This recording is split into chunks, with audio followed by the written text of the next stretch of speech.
Şehit pilot yüzbaşı Cengiz Topel'in anıtındayız. İlk önce arkamızda bir tane kayık var. Orada bir gencin Türk bayrağıyla verdiği pozu görüyoruz. Evet. Bu aslında bereketçi. Çünkü merhaba, nasılsın? Merhaba. Sağ ol. O çok iyiymiş burası abi ya. Ya Ne diyorsun?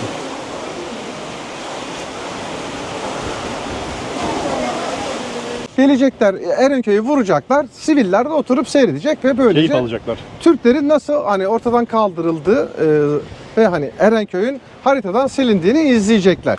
Çünkü sürekli sivilleri hedef alıyorlardı. Örneğin barikatlarda işte hani o dönem barikatlar var 64 ile 74 arasında. Diyelim senle ben geliyoruz. İşte Türk barikatından geçiyoruz. Birleşmiş Milletler barikatını da geçiyoruz. Sonra Rum barikatına geliyoruz. Hani oradan geçeceğiz. İznimiz de var. Kayboluyoruz.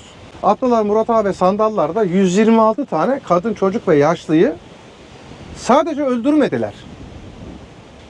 Bir çöplüğe atıp cesetlerini de yaktılar. Ve hepsini beraber kapattılar. Cengiz Topel'in kullandığı ve isabet aldığı için düşen uçağın motorunu ve kanadından bir parçayı görüyoruz. Kıbrıs Barış Harekatı nedeniyle Türkiye'yi sürekli olarak hani işgalci olarak nitelendirirler. Bugün hani burada Türkiye işgalci diyen Kıbrıslı Türkler de bulunmaktadır. Her türlü siyasi görüşe saygımız vardır ama Türkler de mi diyor bunu? var. Çok sayıda Kıbrıslı Türk var ama sol şeritte kalarak. Tamam. Ben az önce bir sağ şeridi kapatmıştım, gidiyordum. Adamın aklı çıktı. Ne oluyor, deliye bak demiştim. Yok, alışıklar. Buraya öğrenci çok geliyor ya Türkiye'den. Şehit pilot yüzbaşı Cengiz Topel'in anıtındayız. İlk önce arkamızda bir tane kayık var. Orada bir gencin Türk bayrağıyla verdiği pozu görüyoruz. Evet. Bu aslında bereketçi. Çünkü bu kayıklarla özellikle Anamur tarafından gizlice silahlar Erenköy bölgesine getirilirdi. Erenköy bölgesi, şimdi buradan baktığımız zaman şu an biz hani gemi konağı civarındayız. En uçta küçük bir ada gibi bir yer görmekteyiz. Onun da ilerisinde Dillirga dediğimiz bölge var. Dillirga'dan sonra da bu Erenköy bölgesi gelir. kalıyor. Evet. Burada bugün o 1964 yılında o efsanevi direnişin yapıldığı Erenköy bölgesi şu an bir enklav gibidir. Yani Türk bölgesinden çıkarsınız, Birleşmiş Milletler kontrolündeki ara bölgeden geçtikten sonra Rum bölgesinden geçersiniz. Tekrar hani Birleşmiş Milletler bölgesi, Türk barikatı ve Erenköy küçük bir nokta olarak orada kalmıştır. Erenköy aslında bölgenin adıdır ve orada Mansura gibi birkaç tane farklı köy vardır.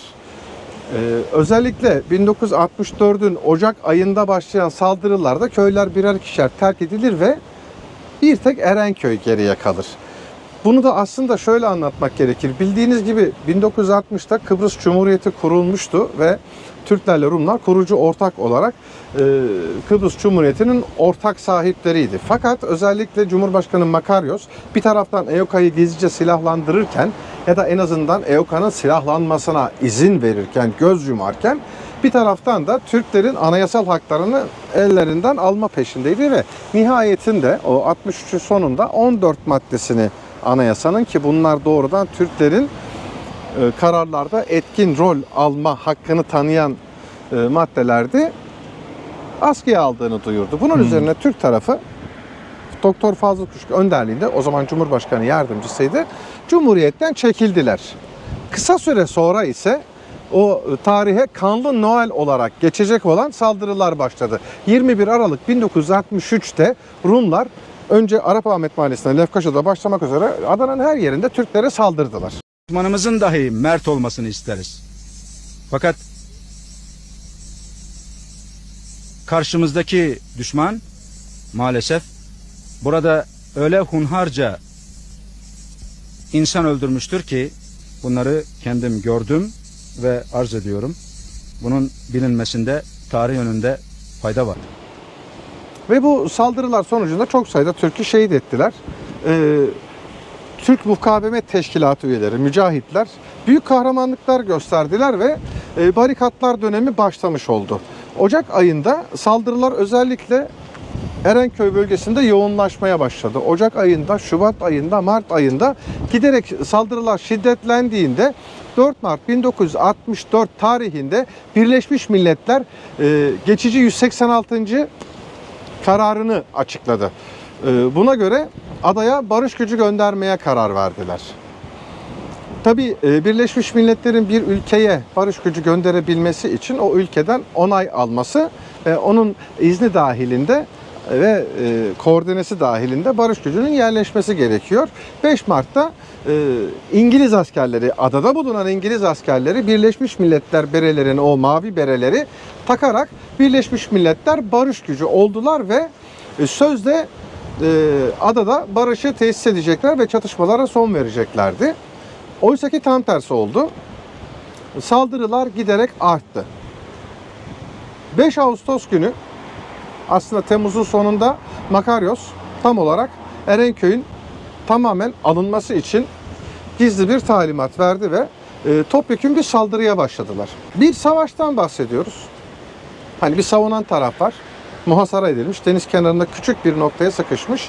Bir de saldırganlardan bahsediyoruz. Hem denizden hem karadan ağır silahlarla çok yoğun bombardıman altında ve arkasından da yine hani tam teçhizatlı bir şekilde 2500'den fazla mevcutlarıyla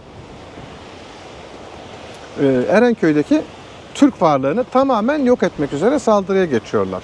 Ama öyle enteresan bir psikoloji ki Erenköy hemen şu arkamızda gördüğünüz dağlık bir yerdir. Dağlar denize paralel şekilde ilerler ve çok yakındır mesafe.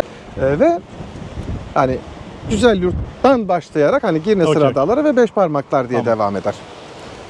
Erenköy'de yakınlardaki mesela Pirgo dahil köylerden Rumlar tepelerin üzerine ellerinde çekirdek tabiri caizse saldırıyı izlemeye gelmişler. Çünkü 2500 kişilik ağır silahlı müfrezeler gelecekler, Erenköy'ü vuracaklar. Siviller de oturup seyredecek ve böylece keyif alacaklar. Türklerin nasıl hani ortadan kaldırıldığı ve hani Erenköy'ün haritadan silindiğini izleyecekler. Erenköy'de bilmedikleri şey ise şudur. 50'li yılların sonunda İş Bankası müfettişi sıfatıyla adaya gelen Ali Rıza Vuruşkan emekli olmuştur ama direnişten vazgeçmemiştir. 58'de Türk Mukavemet Teşkilatı'nı tek çatı altında birleştirip bütün o hücreleri birleştiren efsanevi TMT'nin kuruluşunda hani fikri olarak çok büyük hizmetlerde bulunan emekli albay Ali Rıza Vuruşkan Erenköy'e gelmiştir ve Rauf Denktaş'la beraber Erenköy direnişini örgütlemektedir. Erenköy'de az sayıda mücahit vardır. Ama Erenköy'ün aylardır muhasara altında olması nedeniyle o dönemde Türkiye'de okumakta olan 700 kadar Kıbrıslı Türk genci vardır. En iyi okulların en iyi bölümlerinde okumaktadırlar ama okullarını bırakırlar ve vatan savunması için buraya gelirler. 455 tane öğrenci okullarını bırakırlar.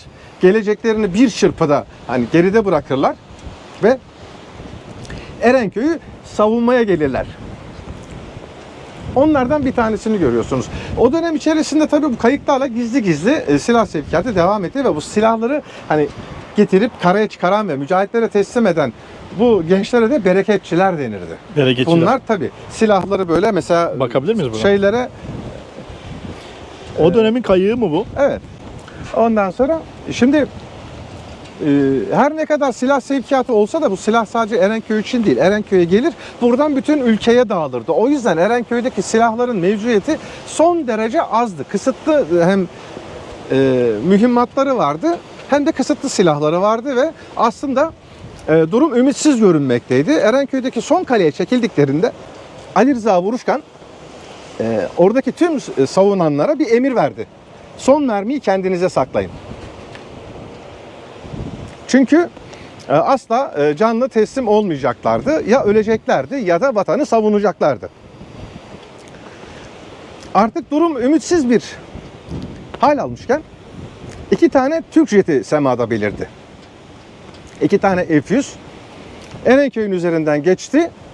Önce Türk silahlı kuvvetlerinin yani hava kuvvetlerinin jetlerini yardıma gönderdiği sanıldı.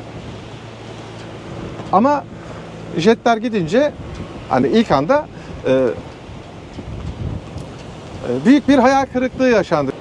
45 dakika sonra ise 64 adet F-100 semada belirdi. Geçen jetler aslında ilk geçen jetler hani müdahale ettiği sanılan jetler bazı duyurular atmaktaydı. Türk mevziyseniz, Türk eviyseniz, Türkseniz, Müslümansanız bir işaret koyun. Birazdan geliyoruz. Yazılı broşürler atmışlardı yanlışlıkla Türkleri bombalamamak için. Tabii ne yazık ki bunlar Rumların da eline geçmişti ve bazı yerlerde şeyleri hani 74'te de benzeri oldu. 64 tane jet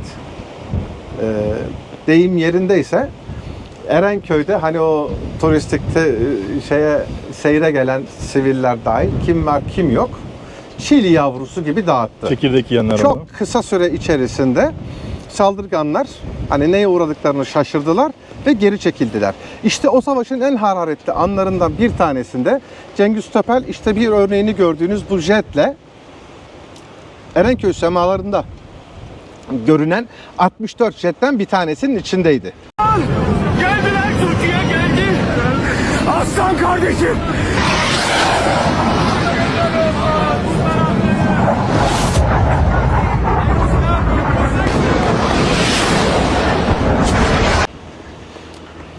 Erenköy hem karadan hem denizden bombalanmaktaydı. Oradaki gemilerden bir tanesine bomba atmak üzere alçalmıştı. İlk atışları da vurulmayınca gemi ikinci atışları yapmak üzere Cengiz Topel'in uçağı iyice alçaktan geçti. Attığı bombanın tesiriyle uçağının yaralandı ve bu yüzden atlamak zorunda kaldı. Uzun yıllar boyunca anlatıldı ama daha sonradan Yunanistan tarafından gizlice gönderilen ismi fayton olan bir savaş gemisinden açılan ateş sonucu uçağının vurulduğu ve Cengiz Topel'in atlamak zorunda kaldığı bir Yunan denizcisinin verdiği gazeteye röportajdan öğrenildi.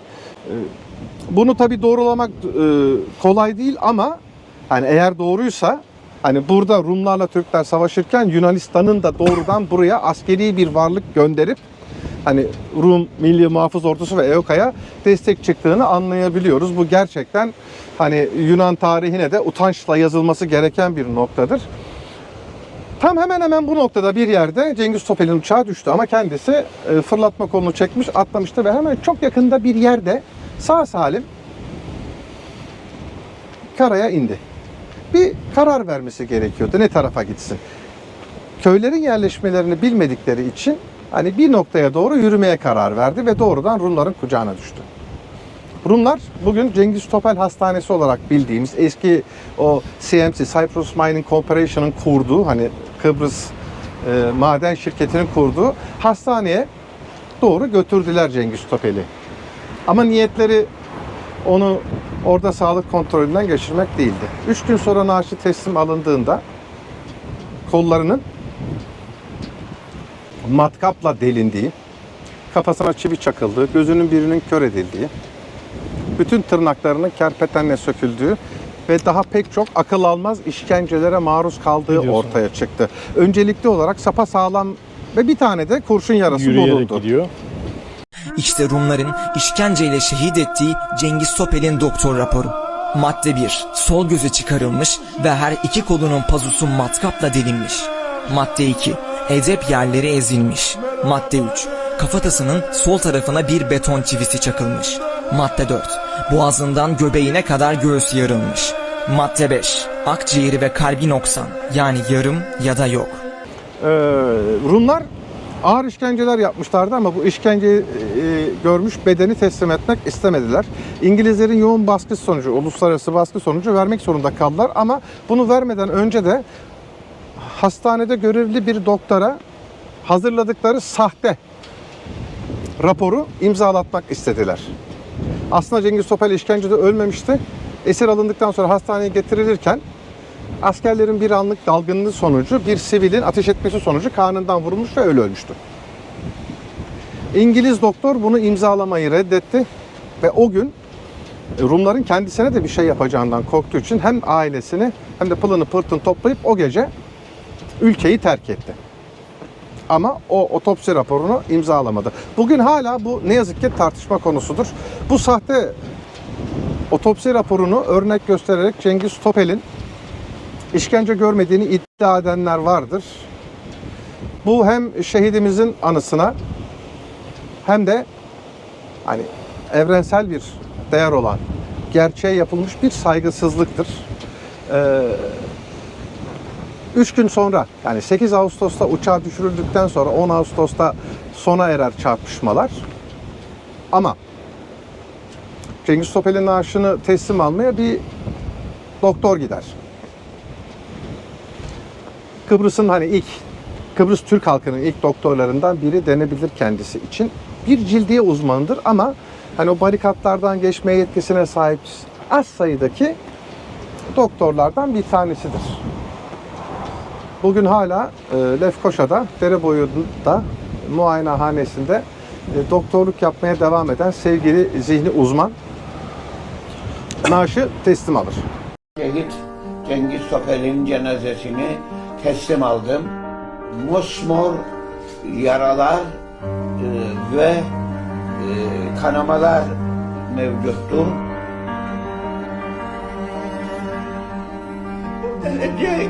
Bir insanlık dışı bir ezilme bir insanlık, bunlarda insanlık kalmadı.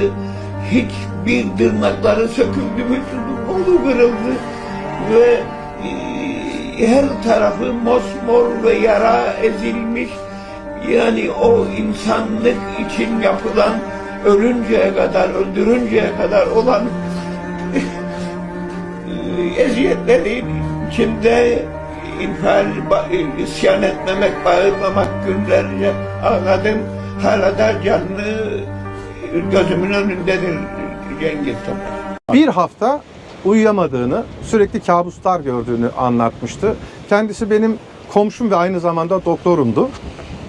Aradan geçen 62 yılda hala bunu anlatırken gözyaşlarına boğulur.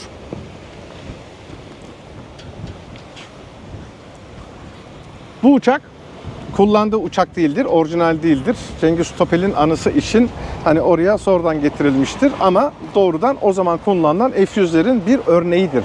Uçak mı, maket mi? Makettir. Ama hemen uçağın arkasında camekanlı bir parça göreceğiz. Evet. Cengiz Topel'in uçağının parçalarıdır bunlar. Bunlar gerçektir. Gerçek parçaları. Evet. Düşürülen uçağın parçaları. Evet, o Cengiz Topel'in kullandığı ve isabet aldığı için düşen uçağın motorunu ve kanadından bir parçayı görüyoruz. Hani bombayı bıraktıktan sonra tekrar yükselişi resmedilmiştir. Şöyle motor kısmı değil mi? Aha.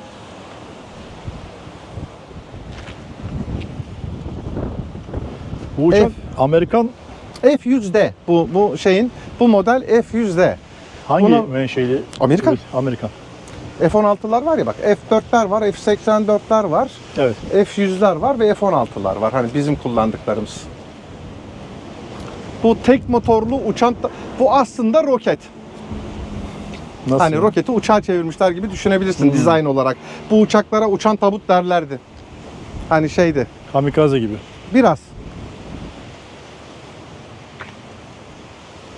Cengiz Topel hani hem Kıbrıslılar için hem Türkiye'de bizler için çok önemli bir sembol isim haline gelmiştir. Öyle ki buradaki bir köye Cengizköy ismi verilmiştir. Cengiz Topel'in anısına. Daha sonra hastanede Cengiz Topel Hastanesi olarak isim değiştirmiştir.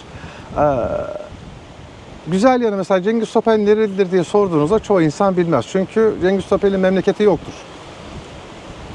Yani Cengiz Topel bizimdir. Hepimizindir. Aslında Balıkesirlidir ama hani biliriz. Genel olarak şeydir. Hani Cengiz Topel Türktür ve hepimizindir. Cengiz Topel Ankaralıdır, Lefkoşalıdır, İzmirlidir, Antalyalıdır. Herkesindir. O dönemde hani Erenköy direnişinin ardından çok sayıda kız çocuğuna Topel ismi verildi. Pek çok erkek çocuğuna Cengiz ya da doğrudan Cengiz Topel ismi verildi. Bugün Girne'ye gittiğinizde Girne Dağları'nın en üst noktası Selvili Tepe olarak adlandırılır. Oraya geçirdiği bir kayak kazası sonucu ölen ünlü Kıbrıslı bir genç çocuk vardır. Birkan Uzun, dağcıydı. Antarktika'da hani dağların tepelerine Kıbrıs bayrağı dikmişti. Mesela onun babası bir öğretmendir. Orta Öğretim Dairesi Müdürüydü. Hani oğlunu kaybettiğinde benim aile dostumdur. Çok sevdiğim bir hani dostumdur. Onun ismi Cengiz Topal Uzun'dur. Ruhu dışarıda olsun ya. Vallahi o kadar sen anlatırken ben böyle bir duygulandım şu an. Ama yani bu yeni nesil sanki birçok şeyi bilmiyor. Yani çok basit Umurlarında. geliyor.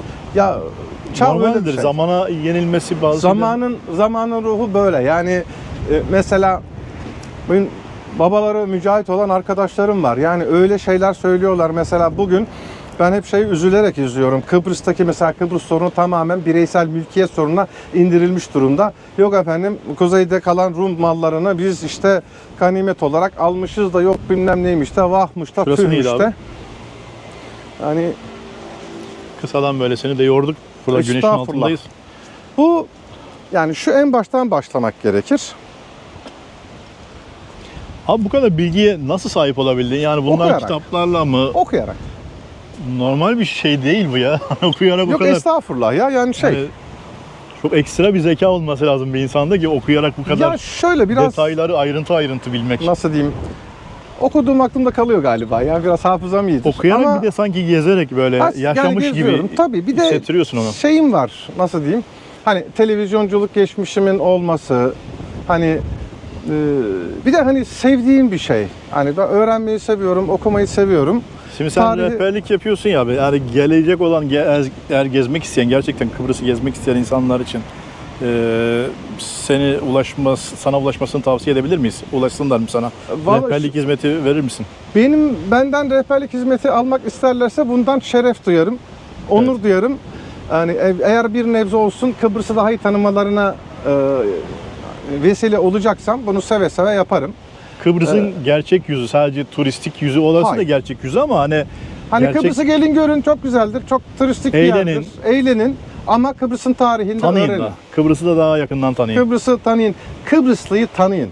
Kıbrıs'ta yani küçük bir adadır Lokali ama tanıyın. çok sürpriz, çok büyük sürprizler, hiç beklemediğiniz şeyler vardır ve pek çok şey vaat eder. Mesela güzel bir tur programı planlayabilirsin herhalde. Tabii ki her türlü. Zaten organize turlar vardır ama Kişiye özel de yapabilirsin. eğer hani gerçekten Kıbrıs tarihine meraklılarsa, Evet. Kıbrıs tarihi, Kıbrıs kültürü, Kıbrıs Türk'ünü daha yakından tanımak istiyorlarsa bunu biz bir görev telakki ederiz meslekten daha çok. Teşekkür ederiz. Burası Yani burası Tarihte tarihte Kıbrıs'mış. Kıbrıs. Kısa kısa şeyler yazar senin burada. aslında anlattığın videonun Daha önce başlarındaki anlattım. Hani mesela 2. Selim Kıbrıs'ı fetheden padişahtır. Daha sonra işte bak burada Lala Mustafa Paşa var. evet. Sol tarafta işte 2. Beyazıt var. Burada çünkü şeyler kütüphane falan yaptırmışlardır.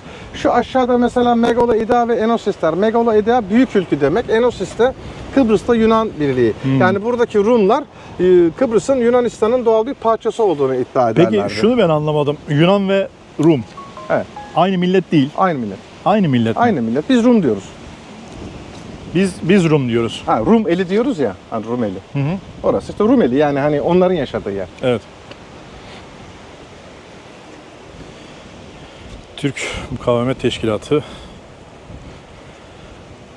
Kıbrıs'ın Yani- senin anlattığın gibi işte İngiltere tarafından ihlakı diye. Orada parası yazıyor mu Bu acaba? çok mu tehlikeliydi bir Evet ama örgüt? Evet. Şimdi şöyle aslında Silahlı bir örgüt mü yoksa terör şöyle, örgütü mü? 7 Mart 1953'te kuruluyor. Siyasi olarak amacına ulaşmadığı düşünülüyor. Makaryos'un da desteği var arkasında.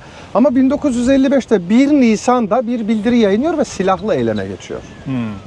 Şimdi EYOKA'nın ne diyoruz? Terörist bir örgüt diyoruz. Niye diyoruz? Çünkü sürekli sivilleri hedef alıyorlardı. Örneğin barikatlarda işte hani o dönem barikatlar var 64 ile 74 arasında. Diyelim senle ben geliyoruz. İşte Türk barikatından geçiyoruz. Birleşmiş Milletler barikatını da geçiyoruz. Sonra Rum barikatına geliyoruz. Hani oradan geçeceğiz. İznimiz de var. Kayboluyoruz.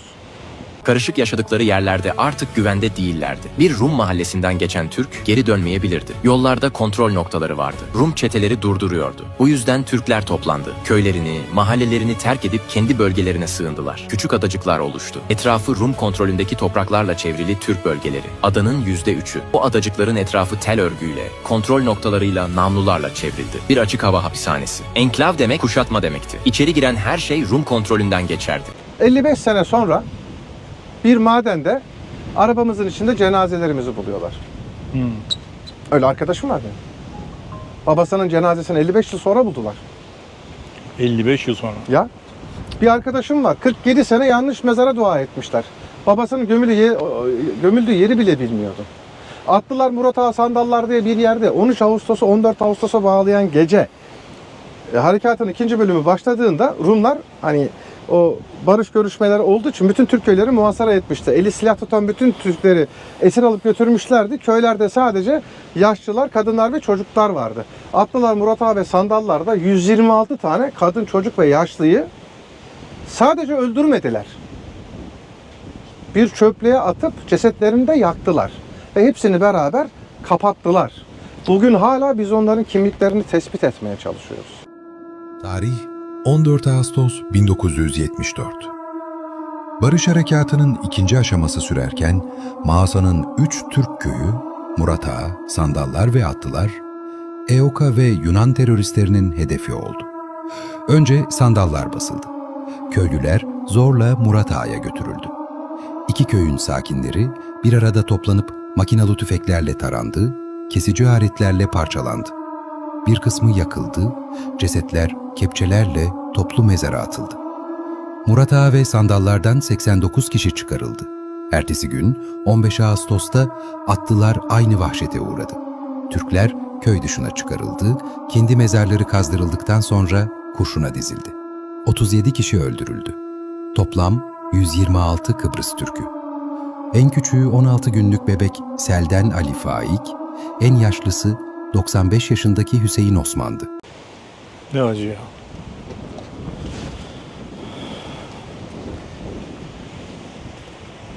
Kıbrıs Barış Harekatı nedeniyle Türkiye'yi sürekli olarak hani işgalci olarak nitelendirirler. Bugün hani burada Türkiye işgalci diyen Kıbrıslı Türkler de bulunmaktadır.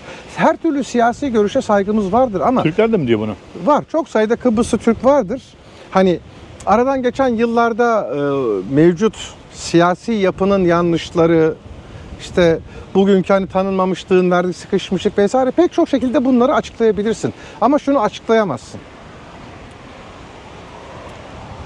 15 Temmuz 1974'te Yunanistan'daki junta 64'te hani kanun öyle başlatan ve birçok Türk'ü öldüren Albay Nikos Samson'u Kıbrıs'a darbe yapmaya gönderir. Makaryos'un sarayını yakarlar. Ona EOKA Bey denir. Ve hatta şöyle der kendine. Siz beceremediniz. 3 tane Türk'ü öldürmek ne kadar zor olabilir? Ben aldığım nefesten daha çok Türk öldürdüm diye övünen bir adamdır. Bir de aynı zamanda kendine gazeteci der. Yani görüşlerini yayar. EOKA Bey 2200'den fazla Rum öldürür. O tarafta darbeyi yaptıktan sonra. Onların da hani ihalesini Türklere bırakmıştır sevgili Rumlar. Sanki Türkler öldürmüş gibi davranırlar. Nikos Samson darbeyi yaptıktan 5 gün sonra Türkiye hani adaya müdahalede bulunur. Çünkü 59-60 anlaşmaları ve hani Kıbrıs Cumhuriyeti Anayasası gereği Türkiye garantör devlettir. İngiltere, Yunanistan ve Türkiye 3 garantör ülkedir. 15 Temmuz günü darbe yapıldığında Makaryos Baf'a kaçar. Oradan Malta'ya gider.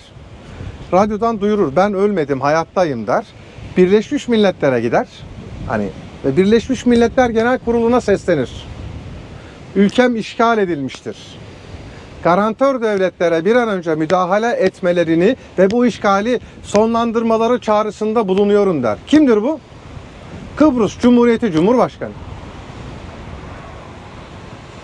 Bugün hani açın, YouTube'a girin, izleyin.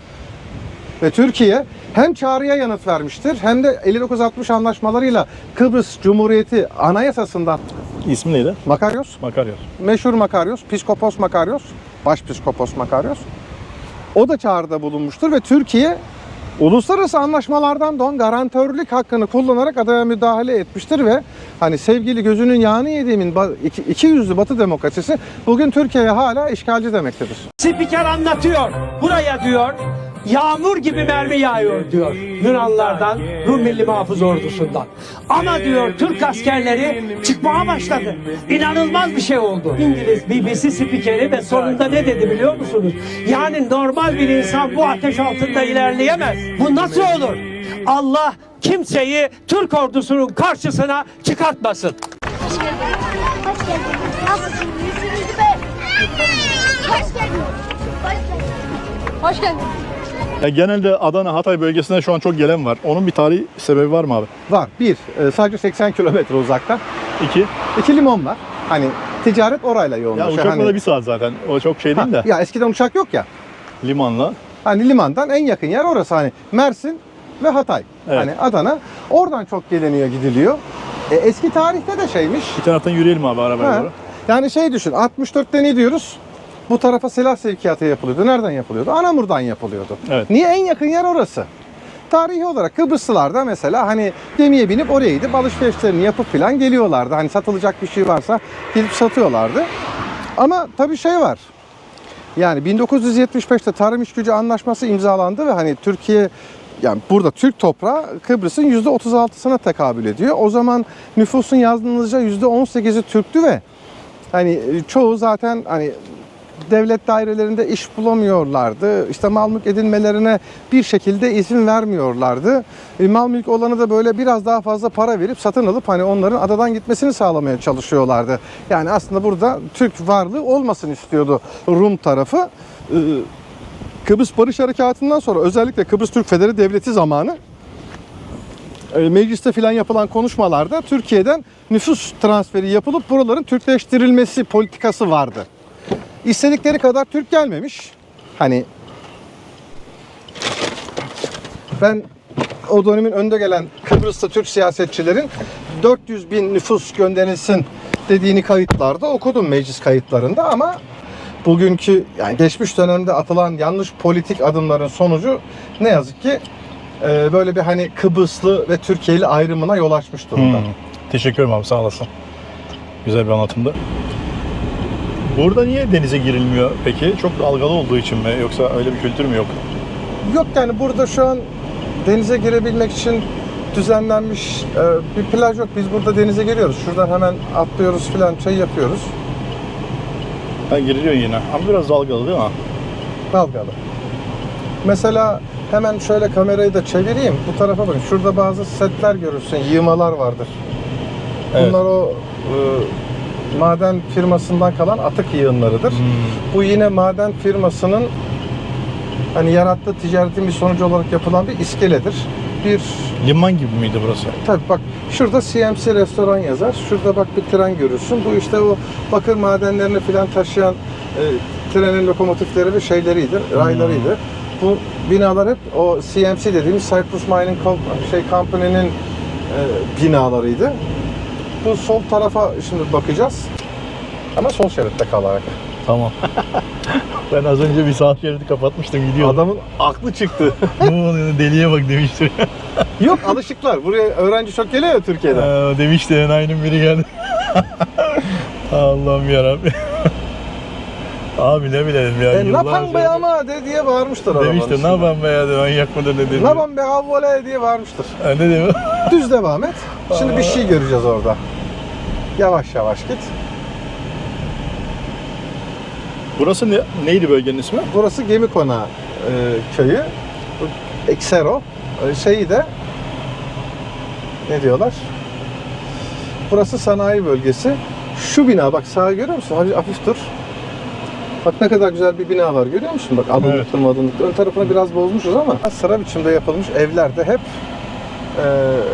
CMC firmasının bakır madenlerinde çalışan işçilerinin lojmanlarıydı. Buradan sağa döneceğiz. Adamlar ne kadar özen göstermişler çalışanlarına. Aslında evler tabii o zaman öyle değilmiş. Bugün hala hani oturanlar var ya, Onlar da tabii evleri biraz restore etmişler. Bazıları alıp birleştirmiş. Biraz yanına ekleme falan yapmış. Gayet küçük. Hani bir oda bir salon, iki oda bir salon. Minik. Sıra sıra işçi. Hani böyle sosyal konutmuş bunlar. Gördüğünüz gibi hani şu çardaklarını falan çıkmışlar. Yanlarına bir park yeri falan eklemişler. Ses kontrol, ses kontrol. Sesim geliyor mu? Sesim geliyor mu? Evet. Şimdi Lefke'mizin en güzel köylerinden biri olan Gemi Konağı'ndayız.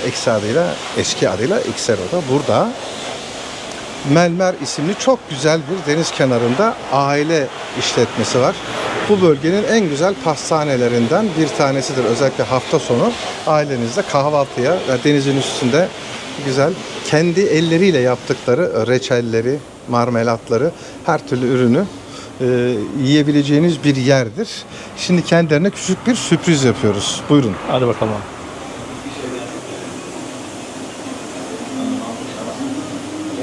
Merhabalar, nasılsınız? Mehmet abi.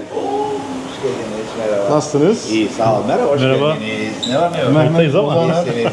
Faik ve Fuat Firarda isimli bir YouTube kanalı var kendisi. Evet. Türkiye'den gelmiş. Öyle mi? Kendisine Abi biz de Kıbrıs'ımızı tanıtıyoruz. Bu yardımcı tarafları oluyor. gezdirirken de Takip Mehmet edelim abiyi biz de ya. tanıtmazsak olmaz dedik.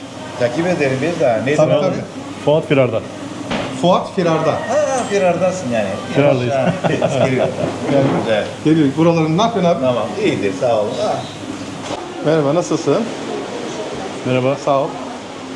O çok iyiymiş burası abi ya. Ya Ne diyorsun?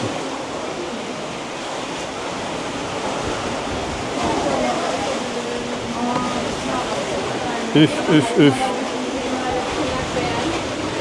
yani denizin üstünde derken abartmıyormuşum değil mi? Direkt denizin üstündeyiz. Direkt denizin üstünde. Yanında, kenarında değil. Direkt kenarı denizin değil yani. üzerindeyiz. Çok iyi ya. Bu Kıbrıs'ın özel limonatası mı bu? Aslında evet şöyle elde yapılır. Normal bildiğimiz limonata gibi yapılır ama içine hafif Kıbrıs'ın kokulu bir mandalina vardır. Clementine denir. Hafif ondan da katılır. Ama yani şu var. Yani O Kıbrıs'ta mandalini herhangi- nerede buluruz? Marketlerde var mı? şu an bulamazsın. Hani mevsimi Sezon. değil. Ama yani genel olarak Aroma Kıbrıs'ta çok bu iyi. bir şey gelenektir. Yani limonata hazır satılmaz. Yani günlük elde yapılır. Özellikle O kabuğun şeyi geliyor, aroması geliyor. mesela 7veren ismi verilen bir tür limon vardır. Hani büyük olur, çok sulu olur ve hani neredeyse 12 ay ürün verir. Onu alıp sıkarlar. Hani yumuşak içimli bir limondur o. Öyle yiyebilirsiniz. Limona peki bu arada biz hani limon demeyiz. Ne dersiniz abi? Eşi. Değişik. Şey gibi, İzmirliler gibi. İzmirlilerde hep böyle Simit'te gevrek derler. bir şey yani bir şeyin doğrusu yok adamlarda. Öyle.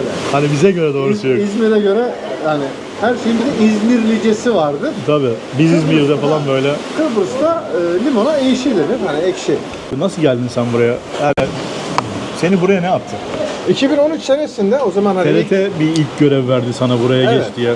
ben daha önce gelmiştim yani. İlk gelişim 97 buraya. Ne dedi TRT? Hani seni bir de orada mı deneyelim dedi. Yo burada şey Sen mi vardı. istedin? Ben istedim. Eşim buraya tayin olmuştu. Sen evlenmiştin o arada. Evet. Burada öğretmendi. Ha buradaydı yenge. Şey daha doğrusu Türkiye'den buraya öğretmen olarak tayin olmuştu. Ben de o tayin olunca buradaki büroya tayinimi istedim. Biraz tabii zahmetli oldu. Hani tayin süresi biraz uzundu. Enteresandı çünkü Kıbrıs büroyu TRT yurt dışı saymaz. Değil mi? Yani tabii Türkiye'deki maaşın aynısını alırsın filan. Neyse. Giderler fazla biraz. Ya şey de boştu hani kadroda boştu ama nedense biraz uzadı iş. Sonra ben buraya tayin oldum. Sonra biz eşimle ayrıldık. O Türkiye'ye döndü ben kaldım. Nasıl yani? Bayağı benim el bombası gibi bırakıp geri döndük Türkiye'ye. Yani Ayrıldık onu- derken Ha, boşandık. Ben sonra Boşandı. ikinci kez evlendim. Ha. Kıbrıs'ta. Kıbrıs'ta bu sefer Kıbrıslı eşin. Yok o da Türkiye'li ama hani o Kıbrıslı olmuş yani. Hani çünkü 33 yıldır burada. Ama bırakmadı o burada. Türkiye'den 33 beri. yıldır burada yani. Ha, sen dedin sabit burada olana bakayım. Hatta şöyle oldu. Biz bir ara benim tayinim çıktı Türkiye'ye. Hani buradaki görevim sona erdi. Biz döndük. Sonra bir baktık böyle birbirimize. Dedik ya olmuyor. Benim de bir oğlum var. Elinden öper. Amerika'da Juilliard diye New York'ta bir konservatuar var. Orayı kazandı. Oraya gidince bizi de hani Ankara'da tutacak başka bir şey yoktu. Hani oğlan için Ankara'daydık. Ben emeklilik dilekçesi verdim, geri döndük. Yani Kıbrıs'a alışan Kıbrıs'ı kolay bırakamıyor. Bir daha gelmeyeyim ben şimdi. Daha birkaç kere daha gelirsen dönemezsin, söyleyeyim yani. O Uyarmadı deme. O kadar diyorsun ha? Ya şöyle, hayat burada rahattır. Hani mesela düşünce özgürlüğü tam anlamıyla vardır. İfade özgürlüğü vardır. İnsanlar birbirlerine karşı saygılıdır. Yani hani bir konuda anlaşmazlar, düşünce konu kan davası yapmazlar ya da hani sen yanlış düşünüyorsun da seninle konuşmaktan vazgeçmezler. Görüşlere saygılıdırlar. Özellikle trafikleri çok hoşuma gider. Çünkü trafikte Bir de soldan akmasa sağıma güzel olur soluma, ama. yani mesela ben yayı olarak sağıma soluma bakmıyorum. Ben yola atlıyorum. Dedim bir gün Türkiye'ye gideceğim, araba altında kalacağım. Çünkü yayaya yol verirler. Hani sen sinyal verdin, döneceksin ya, karşıdaki bekler, sana buyurun der. Sen teşekkür eder, geçersin. Hani trafik adabı gerçekten böyle hani Avrupa'da falan görülebilecek. Çok sıkıcı olmuyor mu öyle? Ve benim çok hoşuma gidiyor. Böylesi bana yol veriyorlar falan da dönesim falan geliyor. Yani döneyim diyorum. Nasıl olsa yol veriyorlar. Hani ama şey yani hani bu şeyleri güzel. Çok güzel bir mutfağı var Kıbrıs'ın. Mesela hellim, mesela molehiye çok sevdiğimiz şeyler. Hani bunlar da adaya dışarıdan gelmiş ama adada o kadar güzel rafine etmişler, o kadar güzel hani bir yöresel ürün haline getirmişler ki şimdi coğrafi işaretleri var. Yani mesela molehiye dediğimiz ıspanak benzeri bir tür sebze var. Mısır'dan gelmiş. Hellim hani Lübnan'dan gelmiş. Peki Kıbrıslılar çalışkan mı? Çalışmayı çok severler mi? Türkiye'nin insana gibi mi yoksa ada insana gibi mi? Ada. Yani ada kültürü. Ada Şimdi kültürü şöyle. daha sakin böyle. Rahat yani böyle kendilerine zaman ayırmayı seviyorlar. Şimdi bazıları tembel diyor ama şimdi mesela Ada o hale getiriyor insana biraz. ada kültürü başka bir şeydir. Çünkü adamlar yaşamaya vakit ayırıyor. Ki bu benim çok beğendiğim bir şey. Şimdi mesela küçücük ada diyorsun, dünyaca ünlü bir sürü müzisyen var. Ya nasıl olur diyorsun. Ondan olur. Boş zamanı var. Hobileriyle ilgileniyor, sanatla ilgileniyor, edebiyatla ilgileniyor. Bir şey yapıyor. Benim arkadaşım burada kısa film çekiyor. Şu ana kadar 85 tane falan ödül aldı yani. Kıbrıslı Doğuş Özakutan. Doğuş'cum burada seni de anıyoruz. Vasfi seni de unutmuş değiliz. Ama sen eniştesin, sen sayılmazsın. Eyvallah. Oldu ya, güzel bir videoydu, güzel bir geziydi. Teşekkür ederim. İnşallah faydam olmuştur.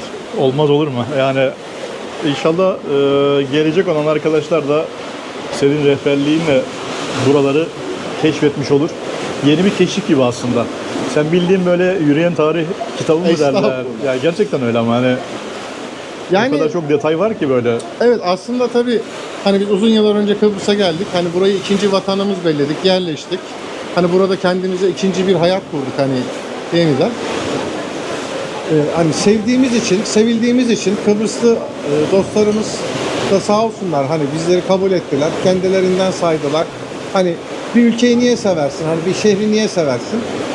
Oraya seni bağlayan bir şeyler olur. Hani genelde insan olur. Çünkü biz Türk'üz. Bizim için hani dostluk, akrabalık, hani komşuluk önemli şeylerdir. Hani bunlara önem veririz.